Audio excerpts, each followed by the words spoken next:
गङ्गातरङ्गजटाकलापम् गौरी निरन्तरविभूषितवामभागम् नारायणप्रियमनङ्गमदापहारम् वाराणसीपुरपतिं भज विश्वनाथम्। वाचामगोचरमनेकगुणस्वरूपम् वागीशविष्णुसुरसेवितपादपीठम् वामेन विग्रहवरेण कलत्रवन्तौ वाराणसीपुरपतिं भज विश्वनाथम्। भूतादिपं भुजगभूषणभूषिताङ्गम् व्याघ्राञ्जनाम्बरधरं जटिलं त्रिनेत्रम् पाशाङ्कुशाभयवरप्रदशूलपाणिं वाराणसीपुरपतिं भज विश्वनाथम्।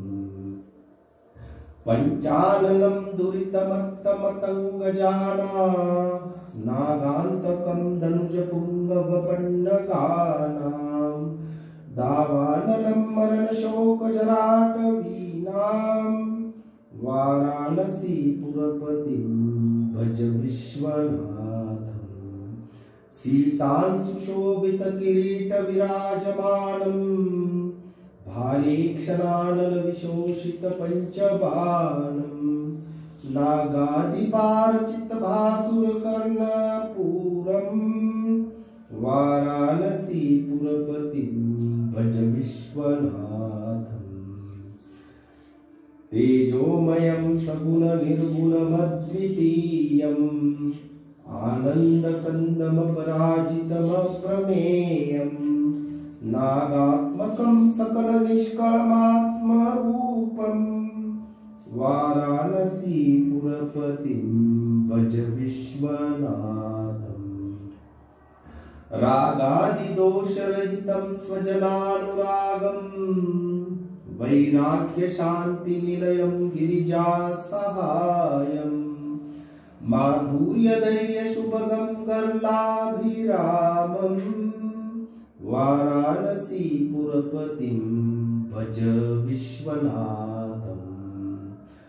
आशां विहाय परिरत्य परस्य निन्दा पापैरतिं च सुनिवार्य मनसमादौ आदाय रत्कमलमज्जगतं परेशम् वाराणसीपुरपतिं भज विश्वनाथम्।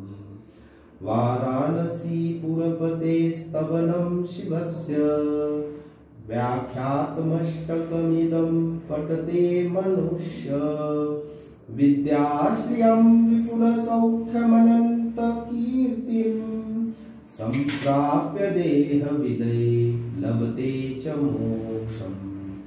विश्वनाथाष्टकमिदं यः पठेत् शिवसन्निधौ शिवलोकमवाप्नोति शिवेन सह मोदते। श्री शिवाय नमस्तु।